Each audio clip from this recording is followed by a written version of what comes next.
علامہ اقبال کی مخالفت کی گئی ہے، اور ہمارے ملک میں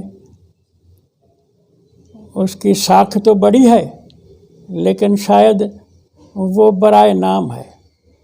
فکر کے لحاظ سے علامہ کی مخالفت کر رہے ہیں ہم۔ محترم سامعین، ویسے تو یہ بات قرآن حکیم نے اور عجیب انداز میں، بلکہ میں یہ بھی کہوں گا کہ شاید علامہ اقبال نے جو یہ فرمایا کہ 200 گدھوں کا دماغ ایک انسانی فکر کے برابر نہیں ہو سکتا، یہ اس نے بھی قرآن سے لیا ہے۔ علامہ کی بات مجھے ماخذ اس کا قرآن میں نظر آیا ہے، وہ سورت غالباً سورت جمعہ ہوگی، جس کے اندر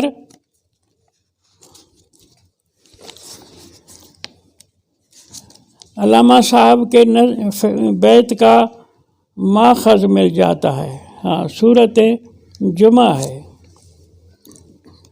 جس میں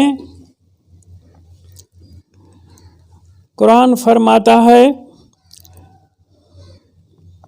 مثل الذین حملوا التوراۃ ثم لم یحملوها کمثل الحمار یحمل اسفارا بئس مثل القوم الذین کذبوا بآیات اللہ واللہ لا یہدی القوم الظالمین۔ مثال ان لوگوں کی جو حملوا التوراۃ، جن کو تورات کی ذمہ داری دی گئی تھی، تورات ان کو اٹھایا گیا، ان کو دیا گیا کہ یہ لے جاؤ امت کے پاس، لے جاؤ لوگوں کے پاس، پہنچاؤ ان کو، سدھارو ان کو، لاؤ اس کی راہ پر لوگوں کو۔ ثم لم یحملوها، انہوں نے نہیں اٹھایا۔ قرآن ان کو تمثیلی طور پر تعارف کرا رہا ہے ان کا کمثل الحمار یحمل اسفارا، یہ اس طرح کے لوگ ہیں جیسے گدھے بوجھ اٹھاتے ہیں۔ قرآن نے ان لوگوں کو گدھا کہا جو کیوں چاہتا یہ بار عذاب باندھا، وہ کتابوں کا بوجھ سر پہ اٹھا کے چلتے ہیں لیکن تورات نہیں پیش کرتے۔ تورات میں بھی حمل ہے، بوجھ ہے، وزن ہے، وہ نہیں اٹھتے، پھر بھی قرآن کہتا ہے کہ ثم لم یحملوها، تورات تو انہوں نے نہیں اٹھایا، لیکن کیا اٹھایا؟ ایک بڑی بات قرآن باریک بینی والے حساب سے آپ قرآن کی بات کو سمجھ سکیں گے کہ کمثل الحمار یحمل اسفارا، گدھے جیسے بوجھ اٹھاتے ہیں۔ بھائی جب تورات نہیں اٹھایا تو بوجھ کاہے کا قرآن کہہ رہا ہے کہ اٹھا رہے ہیں؟ یہ سوال ہے نا۔ قرآن خود کہتا ہے کہ لم یحملوا، ہم نے ان کو تورات اٹھوایا نہیں اٹھایا۔ کمثل الحمار یحمل اسفارا، مثل گدھے کے بوجھ اٹھا رہے ہیں، تو وہ بوجھ کاہے کا ہے؟ تورات تو نہیں اٹھایا، تورات تو اللہ کا تھا، تورات تو مجموعہ کتب انبیاء بنی اسرائیل ہے، وہ کتب بنی اسرائیل کا بوجھ تو اللہ کے دینے کے باوجود انہوں نے ٹھکرا دیا۔ لم یحملوها، قرآن کہتا ہے اس کو انہوں نے نہیں اٹھایا۔ پھر بھی تمثیل قرآن دیتا ہے کہ ان کا بوجھ اٹھانا ایسا ہے جیسے گدھے بوجھ اٹھاتے ہیں، تو وہ بوجھ کوئی اور ہے۔ وہ جو تالمود کا علم انہوں نے موسیٰ کے نام سے بنایا تھا کہ یہ موسیٰ کی احادیث کی کتابیں ہیں، جو موسیٰ نے بولی نہیں تھی۔ جب محمد علیہ السلام کو پرمٹ نہیں ہے تو انبیاء بنی اسرائیل کو پرمٹ کہاں ملے گی کہ تم اپنی باتیں لوگوں کو بتاؤ؟ محمد علیہ السلام کو قرآن کہتا ہے فَلَا تَعْجَلْ بِالْقُرْآنِ مِنْ قَبْلِ أَنْ يُقْضَىٰ إِلَيْكَ وَحْيُهُ، قرآن کے مقابلے میں اپنی بات کبھی بھی نہ بولنا۔ مِنْ قَبْلِ أَنْ يُقْضَىٰ إِلَيْكَ وَحْيُهُ، ہر مسئلے میں جب تک وہی اپنی تکمیلی فتویٰ نہ دیتے تو چپ رہنا۔ تو یحمل اسفارا سے معلوم ہوا کہ کہ انبیاء بنی اسرائیل کی کتابوں کے بجائے انہوں نے حدیثیں موسیٰ کے نام من گھڑت لکھی تھی، شائع کی تھی۔ کتابت کا دور تھا تو وہ کتاب اس کے بنائے تھے، اس کا بوجھ جو اٹھایا تو اللہ نے کہا یہ گدھوں کے بوجھ کی طرح لادے پھر رہے ہیں اپنے پیٹھ کے اوپر۔ اللہ کی تورات کو تو انہوں نے پھینک دیا، ان کے لیے تو قرآن نے کہا لم یحملوها، نہیں اٹھایا۔ تو یہ لوگ آج کے جو فضلاء ہیں وہ بھی قرآن سے مسائل نہیں بتاتے۔ جتنے دارالافتاء ہیں، میں آپ سے بہت اہم بات کر رہا ہوں، بہت اہم بات، کہ جتنے دارالافتاء ہیں بلکہ کتابوں کی مارکیٹ میں جائیں، جتنے کتب فتاوی موجود ہیں تیار شدہ چھپے ہوئے، یحمل اسفارا وہی ہیں، ان کے اندر دیکھو کہ قرآن سے جوابات نہیں ہیں، چاہے وہ فتاوی عالمگیری ہو، چاہے وہ فتاوی دارالعلوم دیوبند ہو، چاہے فتاوی علامہ احمد رضا بریلوی صاحب کے رضا خانی فتاوی ہو، جو بھی فتویٰ ہیں اٹھاؤ اور جوابات دیکھو کہ انہوں نے قرآن سے دیے ہیں، نہیں دیے تو یحمل اسفارا میں ایسی ساری کتابیں آ جاتی ہیں۔ تو میں نے عرض کیا کہ ووٹ لینے والا بھی کوالٹی کے بنیاد پر ووٹ لے سکتا ہے۔ اب یہ بات قرآن سے پوچھیں کہ کوالٹی امیدوار کی ووٹ لینے کے لیے کیا ہونی چاہیے۔ قرآن حکیم نے فرمایا وَإِذِ ابْتَلَىٰ إِبْرَاهِيمَ رَبُّهُ بِكَلِمَاتٍ فَأَتَمَّهُنَّ، جب امتحان لیا اللہ نے ابراہیم سے جو رب تھا اس کا، بِكَلِمَاتٍ، کچھ فیصلوں کے حوالے سے، کچھ اصولوں کے حوالے سے، کچھ افکار کے حوالے سے، کچھ نظریات کے حوالے سے ابراہیم کا امتحان لیا گیا۔ اِذِ ابْتَلَىٰ ابراہیم، ابتلا، امتحان لیا گیا ابراہیم سے۔ فَأَتَمَّهُنَّ، ان سارے سوالات کے جوابات میں امتحان میں پورا آیا۔ فَأَتَمَّهُنَّ، اس کو کمپلیٹ کر کے ثابت کر کے دکھایا ابراہیم نے۔ اس امتحان میں پاس ہونے کے بعد ابراہیم کی کوالٹی مسلم ہو گئی اللہ کے نزدیک، تو اللہ نے جواب میں کہا انی جاعلک للناس اماما، ابراہیم اب تو انسان ذات کا پیشوا ہے، انسان سارے ان کی قیادت کا حقدار اب تو ہے۔ تو اب ملکوں کے سربراہ جو چنے جاتے ہیں اس میں ساری دنیا کا واقف نہیں ہوں، میں تھوڑی باتیں جانتا ہوں کہ کئی علاقوں میں، ملکوں میں موروثی قیادت، موروثی حکمرانی چلتی ہے۔ وہ مسئلہ ابراہیم کے ذہن میں بھی آیا۔ ابراہیم نے، ایک انسان تھا، کچھ بھی ہو لیکن سوال کر ڈالا اللہ کے سامنے، وَمِن ذُرِّيَّتِي، رب تعالیٰ تو مجھے قائد بنا رہا ہے، انسان ذات کا لیڈر بنا رہا ہے، پیشوا بنا رہا ہے، تو یہ سلسلہ میری قیادت کا، میری سیادت کا، میری امامت کا میرے نسل میں بھی چلے۔ اللہ تعالیٰ نے فرمایا کوالٹی چلے گی، نسل نہیں چلے گا، خاندانی موروثی چیز یہ نہیں ہے۔ اللہ تعالیٰ نے ابراہیم علیہ السلام کو ٹھک سے اسی جگہ فرمایا، ایک ہی آیت میں فرمایا لا ینال عہدی الظالمین، میرے عہدوں کے لائق اور مناسب جو ہیں وہ منصف انصاف والے ہیں، ظالم نہیں ہیں۔ ظالم لوگ میرے منصب کو نہیں پا سکتے، نہیں حاصل کر سکتے، اس پر نہیں فائز ہو سکتے۔ اب تم نے قرآن سے پوچھنا ہے کہ ظالم کون ہے، لیکن ایک فتویٰ تو آ گئی کہ عہدہ ووٹوں سے نہیں ملے گا۔ الیکشن والی جو بات چل رہی ہے ساری دنیا میں، اس سے یہ حساب ہماری من گھڑت باتیں ہیں۔